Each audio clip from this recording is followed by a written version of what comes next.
at the mercy of fearful enemies.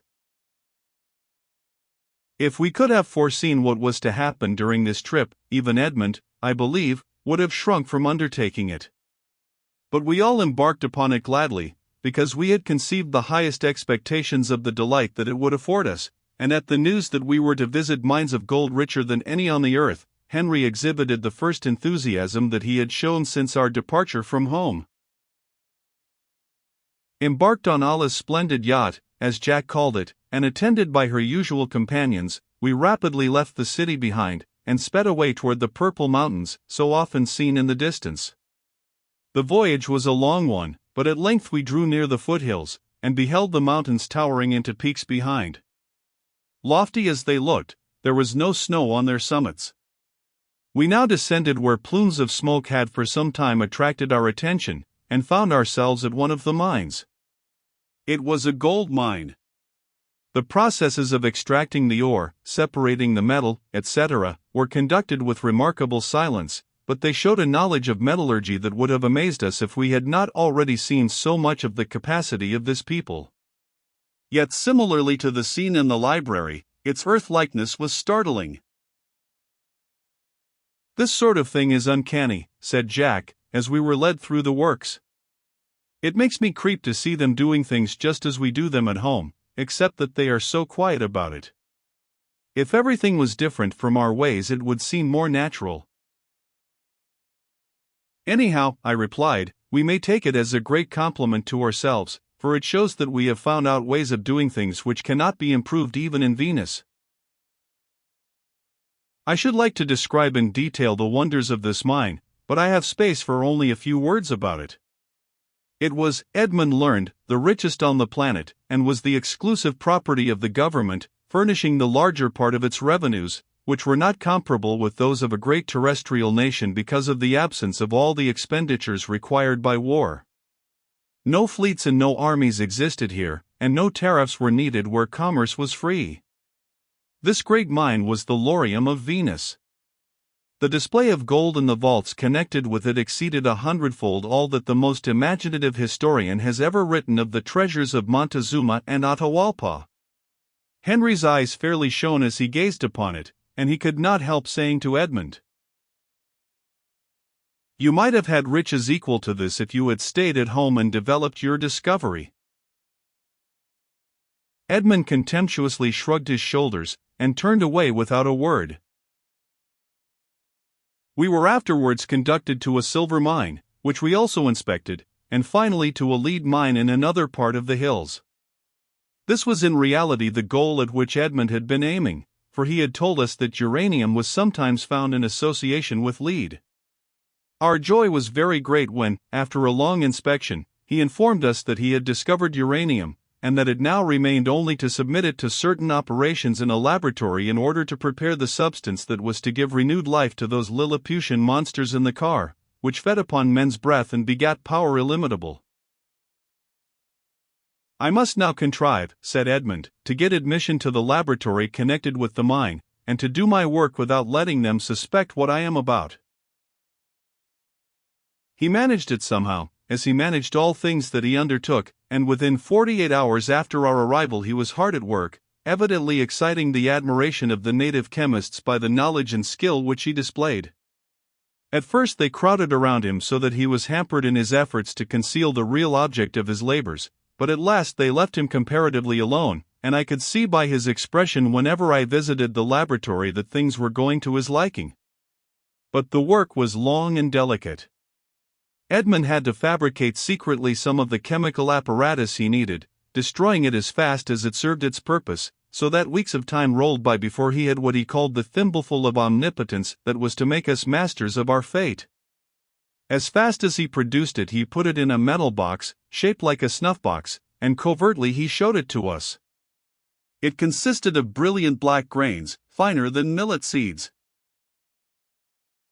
"Every one of those minute grains," he told us, "is packed with as much potential energy as that of a ton's weight suspended a mile above the earth." But while the little box was being gradually filled with crystallized powder, we, who could lend no aid in the fabrication of Edmund's miracle, improved the opportunity to make acquaintance with the beauties of the surrounding country. Allah had returned to the capital, leaving an airship at our disposal, and, of all persons in the world, Ingra in command. We refused all invitations to accompany him in the airship, preferring to make our excursions on foot, accompanied at first by some of the attendants that Allah had left. Edmund did not share our fears that Ingra meditated mischief. "He doesn't dare," was his reply to all our representations. But nothing could induce Jack and me to trust to Ingra's tender mercies.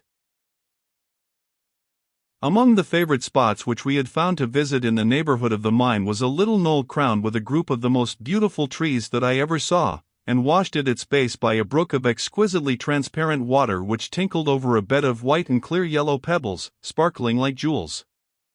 More than once at the beginning I fished some of them out in the belief that they were nuggets of pure gold polished by the water. In a pool under the translucent shadow of the overhanging trees played small fish so splendid in their varied hues that they looked like miniature rainbows darting about beneath the water. Birds of vivid color sometimes flitted among the branches overhead. There was but one rainy day while we were at the mine, all the rest of the time not a cloud appeared under the great dome, and a scented zephyr continually drew down from the mountains and fanned us. Here, then, we passed many hours and many days, chatting of our adventures and our chances, drowsily happy in the pure physical enjoyment which this charming spot afforded. When at last Edmund informed us that his box was full, and he was ready to return to the capital, we would not let him go without first conducting him to our little paradise. Altogether, then, with the exception of Juba, who, by some interference of an overlooking providence, was left at the mine, we set out in the highest spirits to be for once our leaders in the exploration of some of the charms of Venus. Edmund was no less delighted than we had been with the place, and yielding to its somnolent influences we were soon stretched side by side on the spreading roots of a giant tree, and sleeping the sleep of sensuous languor. Our waking was as terrible as it was sudden. I heard a cry, and at the same instant felt an irresistible hand grasping me by the throat. As I opened my eyes I saw that the whole party were prisoners. Nearby an airship was quivering, as, held in leash, it lightly touched the ground, and a dozen gigantic fellows, whipping our hands behind our backs, hurried us aboard, the great mechanical bird, which instantly rose, describing a circle that carried us above the treetops. I did not try to struggle, for I felt how vain would be any effort that I could make. Glancing about me, the very first features I recognized were those of Ingra. At last he had us in his power. I looked at Edmund, but his face was set in thought, and he did not return my glance. Henry, as usual, had plunged into silent hopelessness, and Jack was a picture of mingled rage and despair. Although we were loosely fastened side by side to a rail on the deck, neither of us spoke for perhaps half an hour. In the meantime the airship rose to a height greater than that of the nearby mountains, and then more slowly approached them. At last it began to circle, as if an uncertainty concerning the route to be chosen had arisen, and I observed, for we could look all about in spite of our bonds, that Ingra and one who appeared to be his lieutenant were engaged in an animated discussion. They pointed this way and that, and the debate grew every moment more earnest. This continued for a long time, while the ship hovered, running slowly in the wide circles. We could not then know how much this hesitation meant for us. If Ingra had been as rapid in his decision now as he was in the act of taking us prisoners, this history would never have been written. I watched Edmund, and saw that his attention was absorbed by what our captors were about, and even in that emergency I felt a touch of comfort through my unfailing confidence in our leader. Finally a decision seemed to have been reached, and we set off over the crest of the range. As its huge peaks towered behind us and we descended nearer the ground, my heart sank again, for now we were cut off from the world beyond, and in the improbable event of any pursuit, how could the pursuers know what course we had taken, or where to look for us? And, then, who would pursue? Juba could do nothing. Allah was far away at the capital, even supposing that she should be disposed to set out in search of us, and hours, perhaps days, must elapse before she could be informed of what had happened. Not even when Jack and I were in the dungeon had our case seemed so desperate. But how the gods repent when they have sunk men in the blackest pit of despair, sending them a messenger of hope to steady their hearts. Good fortune had willed that we should be so placed upon the deck that we faced most easily sternward. Suddenly, as I gazed despondently at the serrated horizon receding in the distance, a thrill ran through my nerves at the sight of a dark speck in the sky, which seemed to float over one of the highest peaks. A second look assured me that it was moving, a third gave birth to the wild thought that it was in chase. Then I turned to Edmund and whispered, "There is something coming behind us." "Very well, do nothing to attract attention," he returned. "I have seen it. They are following us." I said nothing to Jack or Henry, who had not yet caught sight of the object, but I could not withdraw my eyes from it. Sometimes I persuaded myself that it was growing larger, and then, with the intensity of my gaze, it blurred and seemed to fade. At last Jack spied it, and instantly, in his impetuous way, he exclaimed, "Edmund! Look there!" His voice drew Ingra's attention, and immediately the latter observed the direction of our glances, and himself saw the growing speck. He turned with flushed face to his lieutenant, and in a trice the vessel began fairly to leap through the air. "Ah, Jack," said Edmund reproachfully, but yet kindly, "if only you could always think before you speak.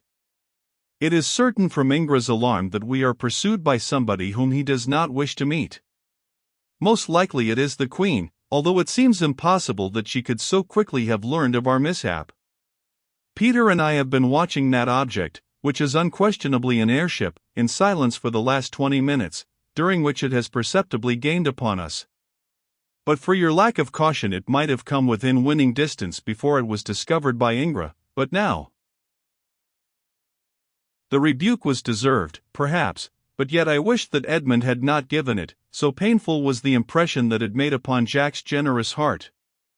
His countenance was convulsed, and a tear rolled down his cheek, all the more pitiful to see because his arms were pinioned, and he could do nothing to conceal his agitation. Edmund was stricken with remorse when he saw the effect of his words. "Jack," he said, "forgive me, I am sorry from the bottom of my heart. I should not have blamed you for a little oversight, when I alone am to blame for the misfortunes of us all." "All right, Edmund, all right," returned Jack in his usual cheerful tones. "But, see here, I don't admit that you are to blame for anything.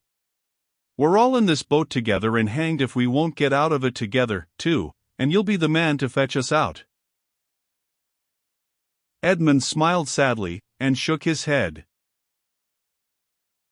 Meanwhile Ingra, with the evident intention of concealing the movements of the vessel, dropped her so low that we hardly skipped the tops of the trees that we were passing over, for now we had entered a wide region of unbroken forest. Still that black dot followed straight in our wake, and I easily persuaded myself that it was yet growing larger. Edmund declared that I was right, and expressed his surprise, for we were now flying at the greatest speed that could be coaxed out of the motors.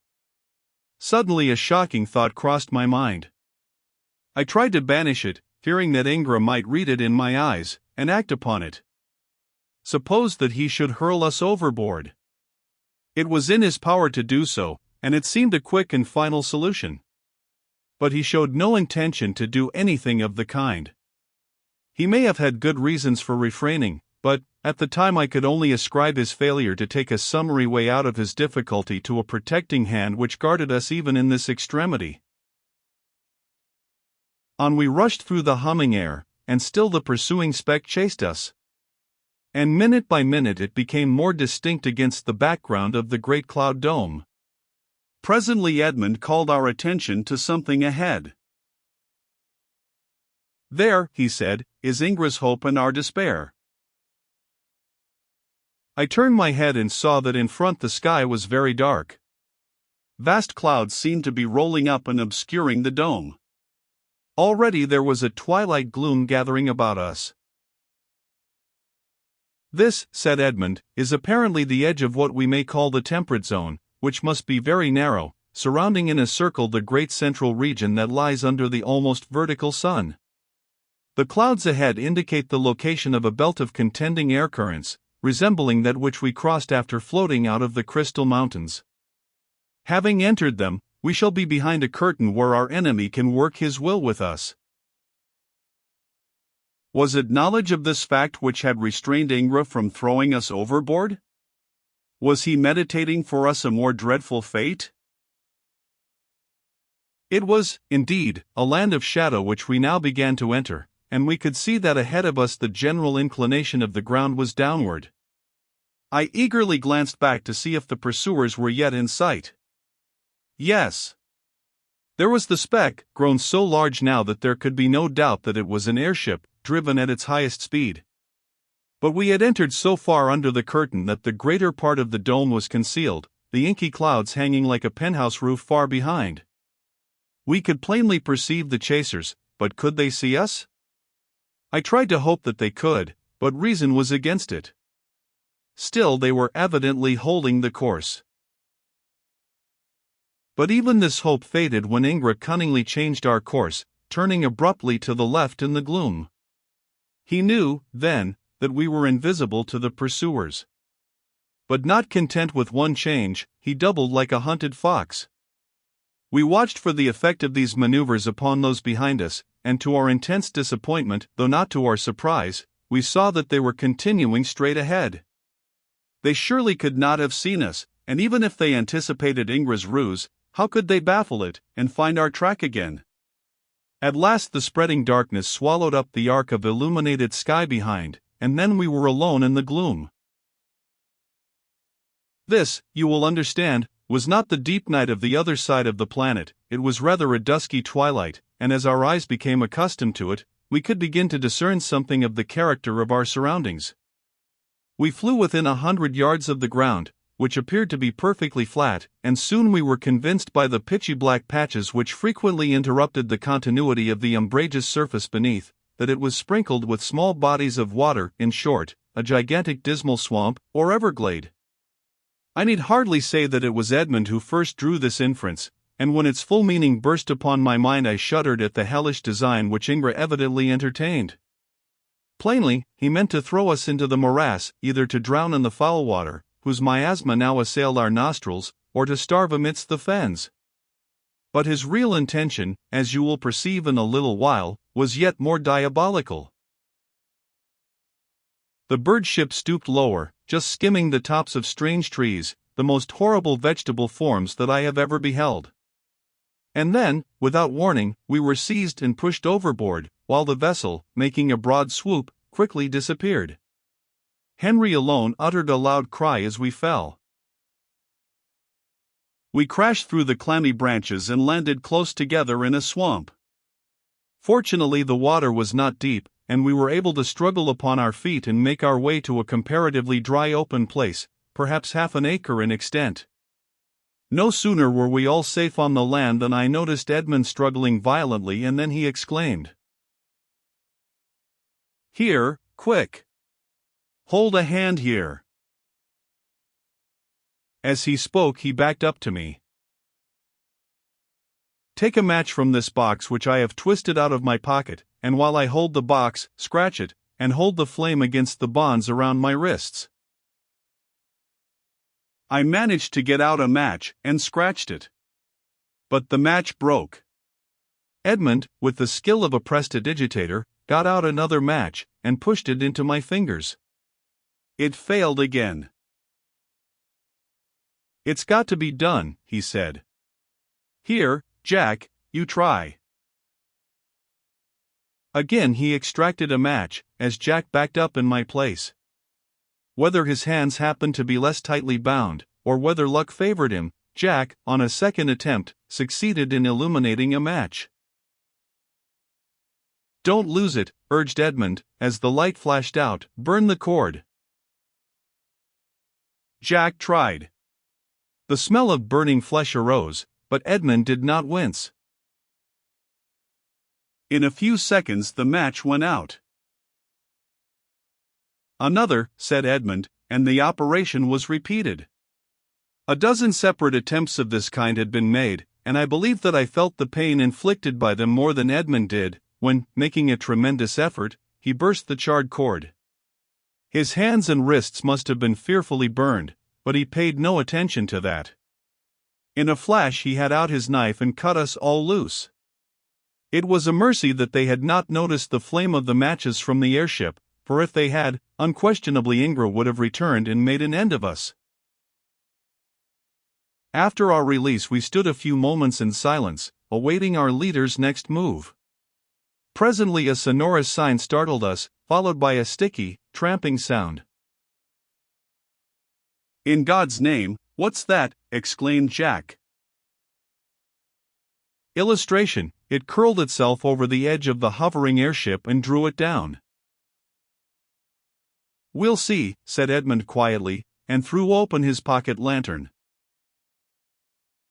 As the light streamed out there was a rustle in the branches above us, and the form of an airship pushed into view. Ingra!